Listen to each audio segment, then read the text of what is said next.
పుష్ప మొదటి భాగంలో ఊ అంటావా మావా ఐటెం సాంగ్ ఎంతలా అలరించిందో చెప్పక్కర్లేదు. ఈ పాట ఇప్పటికీ కుర్రకారును కిర్రెక్కిస్తూనే ఉండడం విశేషం. దాన్ని దృష్టిలో పెట్టుకుని పుష్ప రెండో భాగంలోనే ఐటెం సాంగ్ను మరింతగా మురిపించేలా తెరకెక్కించే ప్రయత్నం చేస్తున్నారు డైరెక్టర్ సుకుమార్. ఈ ఐటెం సాంగ్ కోసం యానిమల్ బ్యూటీ తృప్తి డిమ్రిని ఎంపిక చేసినట్టు సమాచారం. ఈ చిందేసే పాటను జూన్లోనే చిత్రీకరించడానికి ప్లాన్ చేశారు. అందుకోసం దేవిశ్రీ ప్రసాద్ అద్భుతమైన ట్యూన్స్ కంపోజ్ చేస్తున్నారని తెలుస్తోంది. ఐటెం సాంగ్ స్పెషలిస్ట్గా పేరొందిన సుకుమార్ ఈసారి తృప్తి డిమ్రితో ఏ తీరున చింది వేయిస్తాడో అన్న ఆసక్తి అందరిలోనే కలుగుతోంది.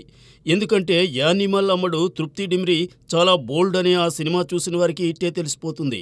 అలాంటి బ్యూటీ పుష్ప సరసన చిందేస్తే ఎలా ఉంటుందో వేరే చెప్పాలా?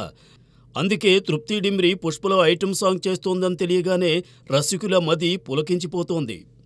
ఇప్పటికే పుష్ప 2లోని పుష్ప సాంగ్ లిరికల్ అల్లు అర్జున్ అభిమానులను విశేషంగా ఆకట్టుకుంటోంది. ఈ సినిమా సెకండ్ సింగిల్ ఈ నెల 29వ తేదీ బుధవారం ఉదయం 11:07 విడుదల కానుంది.